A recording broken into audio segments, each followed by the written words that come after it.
Could orcas survive in Subnautica Below Zero? We're taking 10 adult males and 10 adult females and placing them into Sector 0 of Planet 4546b, the alien ocean world where the first two Subnautica games take place. This is one of two mega-biomes on the planet. The first, the crater, already played host to Otodus megalodon in another video, which I definitely recommend checking out if you clicked on this one. Orcas in Below Zero were requested in the comment section, so here we are with part 2. We'll be covering how orcas would react to the environment and native fauna of each major biome in Below Zero, and topping it off with some speculative evolution variants that might have a better chance of succeeding on this alien world. I had a blast making this video, so please enjoy. This video is sponsored by Brilliant.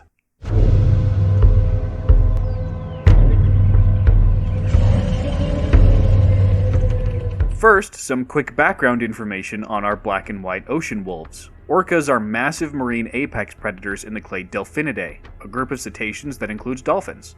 They're highly social animals living in groups of close relatives called matrilines that typically include 5 to 6 individuals. Each matriarch-led matriline can congregate with other matrilines to create a pod, with the males mating with females from other pods.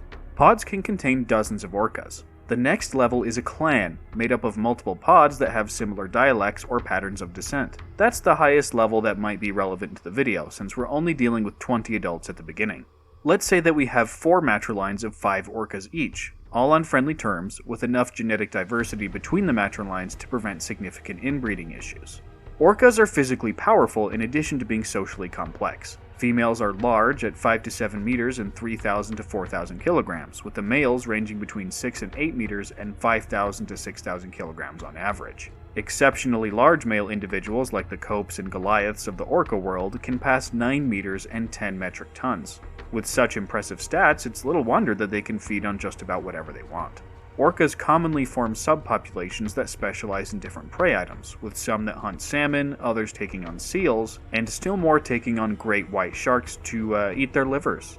Their social skills enable them to hunt and eat fish as big as whale sharks, and mammals as large as adult female blue whales when in groups of over a dozen. They can swim up to 56 kilometers an hour or 35 miles per hour, making them speed demons as well as aquatic MMA fighters. To put it bluntly, orcas are the most dominant marine apex predator alive today, and possibly one of the top ranked in Earth's long history. One of the biggest reasons for orcas' incredible success is their intelligence. I doubt that they decided to stop learning after they went to orca school, for example, which is why I recommended today's sponsor Brilliant to all orcas interested in keeping their cetacean intelligence up to snuff. Brilliant is a learning app that's designed to help keep you, yes you, in tip-top learning shape. Courses based on math, science, programming, data analysis, and artificial intelligence test your intuition, mathematical acumen, and scientific knowledge, but without the stressful consequences of grades and homework. I personally am a fan of their science course, which helps you learn physics principles while developing your critical thinking skills. You gain experience points for answering questions correctly, and you can also learn why answers are correct instead of being rushed to the next topic before you can fully wrap your brain around it. You level up within each topic, and again, the lessons are based on you actually learning the material for yourself instead of being dragged through a curriculum designed without your learning style in mind. Be sure to use my special promo code brilliant.org/Vividen to start your 30-day free trial and 20% off an annual premium subscription for everybody who uses my link.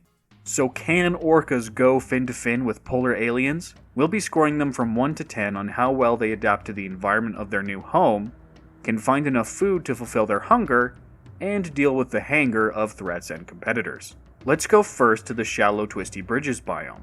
At 0 to 40 meters deep, the starting location is well within the orca pod's comfort zone when it comes to diving. Orcas typically stay within 100 meters below the surface, although have been documented to go as deep as 1,000 meters when hunting. The shallow Twisty Bridges will be playing on easy mode. It's sunny, it's open, the tank is clean. Coral and water plants cover the biome, welcoming the orcas to the area with splashes of color and entertaining shapes. Fish, if you can cladistically call them that, dart through the water, promising delicious crunchiness for the predators that can catch them. Sorry, just thinking about sushi. Arctic peepers are tiny swimming eyeballs, and one of the mascot critters for the Subnautica franchise. Their cultural significance won't deter orcas from chomping down on them, though. Bladderfish are less calorie-dense and more difficult to catch, but another perfectly valid food option. Hoopfish offer another tiny food option. These gorgeous, funky fellows travel in large groups, utilizing the age-old tactic of dilution to reduce their individual chance of getting eaten. A hungry orca orca, of course, likely won't care which particular hoopfish it eats, so that's not an issue. Orcas also engage in something called carousel feeding, where they'll bunch schools of fish into a ball by blowing bubbles or scaring them with quick black and white movements,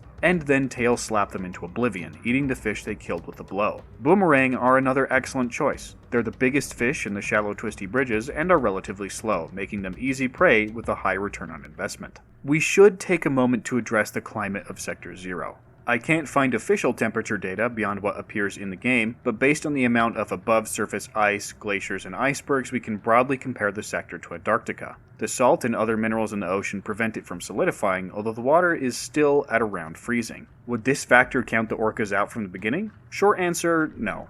Long answer, modern orcas actually thrive all across Earth's oceans, including in frigid polar waters. Genetic studies indicate that there are multiple subspecies of Antarctic orcas that thrive off the icy coasts of the southern continent, and that's actually one of the areas with the highest orca population density in the world. Their high muscle mass and blubber help them thrive in cold areas, and their high cruising speed lets them spread out quickly across vast ranges of ocean.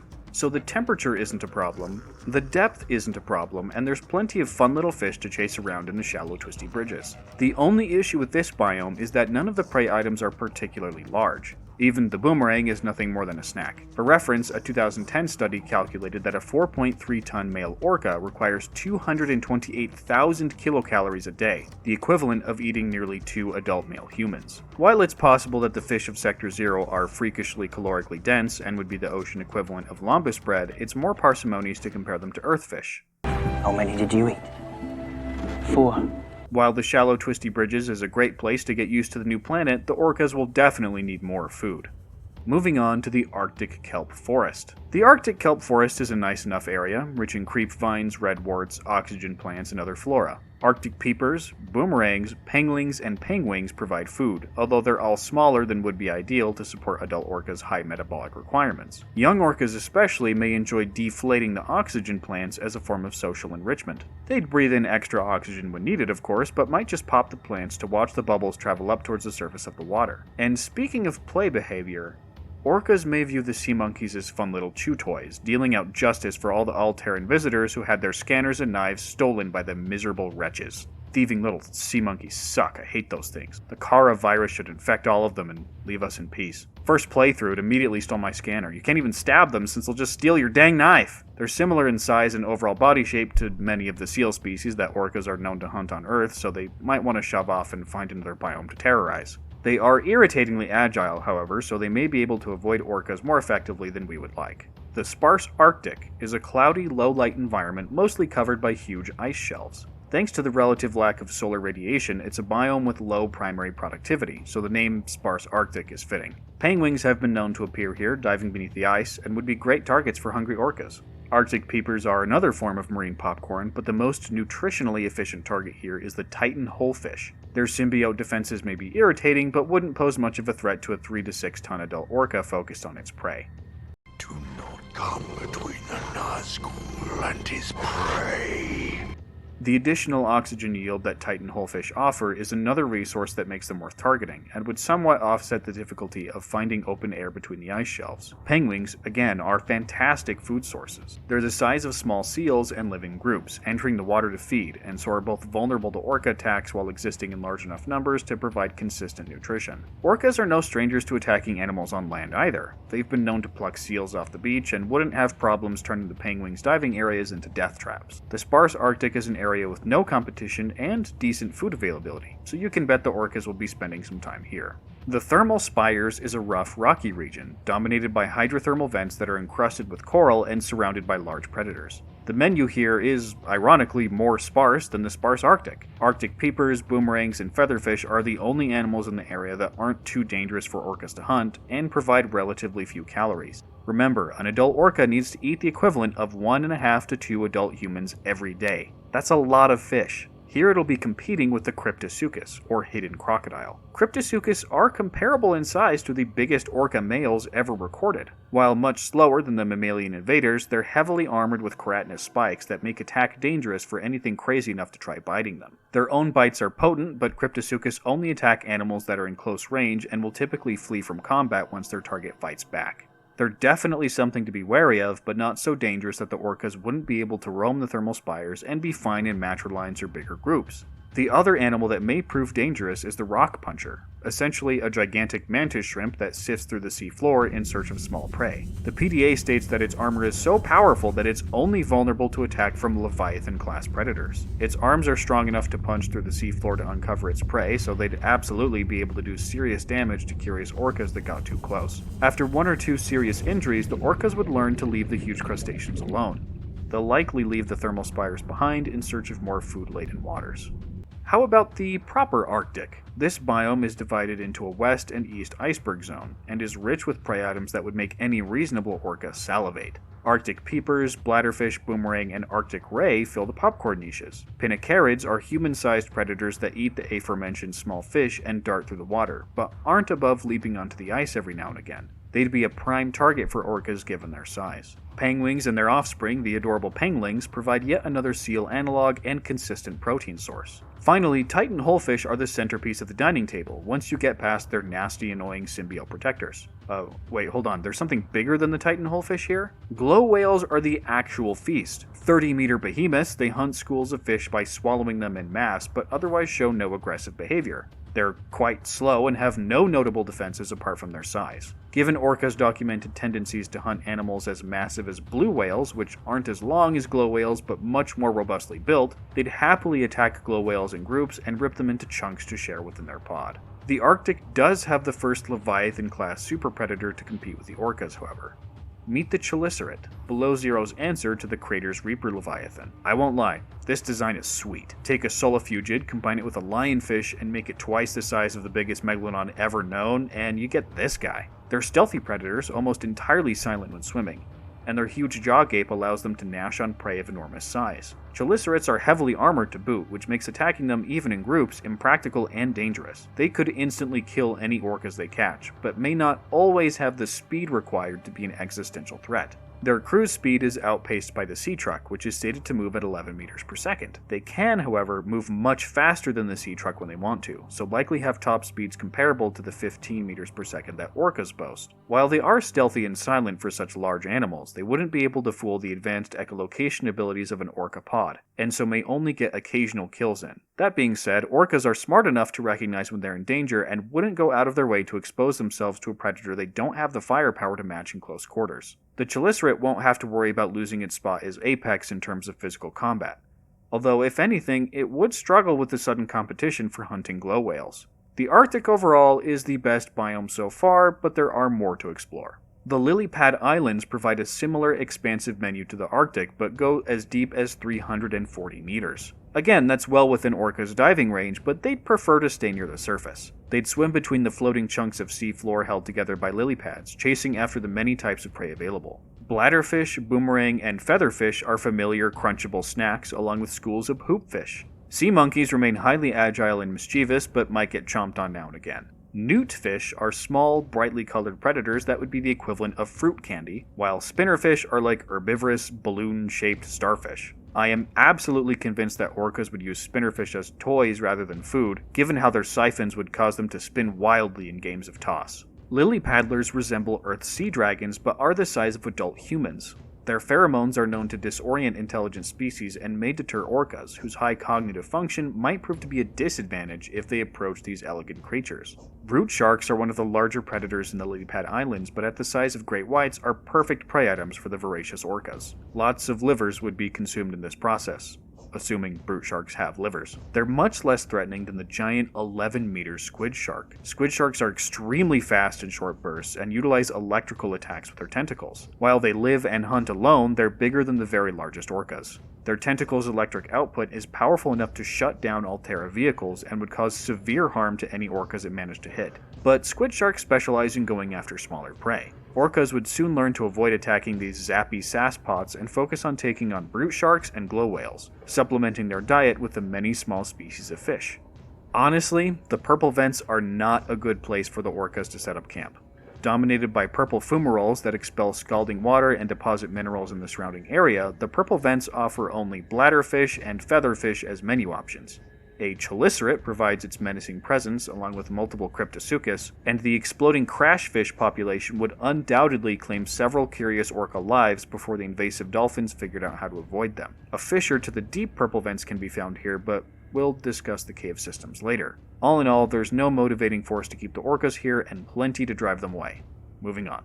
The tree spires are another biome dominated by hydrothermal vents. A new Leviathan-class organism known as a vent garden lives here, and resembles a huge siphonophore that hovers over vents. Its bulb area is actually open to the ocean and has an aperture large enough for humans to swim through, so baby orcas might enjoy playing in it or using it as shelter. In terms of food, we're looking at brute sharks, hoopfish, and a red variety of featherfish. The brute sharks would definitely be the chief target for orcas given their anatomical similarities to great whites. The tree spires are much deeper than most of the biomes we've covered so far, stretching from 70 to 460 meters below the ocean's surface. But again, that's not outside of orcas' diving capabilities. Not one, but two chelicerates call the tree spires home, although it's a mystery what they eat here. They may attempt to include orcas in their diet, and given both the lack of significant prey items and the pressure of giant armored predators, the orcas would simply choose to leave the area.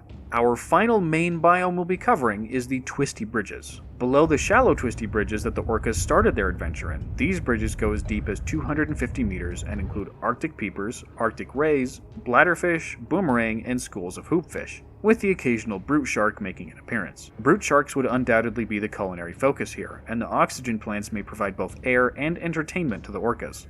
But there isn't much else to discuss that hasn't already been brought up for the various biomes the orcas already visited. With that being said, the Arctic and Lilypad Island biomes are easily the best places for an orca pod to settle in for the long term. They have abundant food and space, and despite the presence of enormous, untouchable apex predators, are relatively safe. Orcas are fast and sociable and would be able to avoid the Leviathan-class carnivores most of the time while feasting on the glow whales that fill the passive giant niche. Let's give the orcas their Thrive, Read, and Life score, and then discuss some Spec Evo. For home, the orcas earn an 8 out of 10.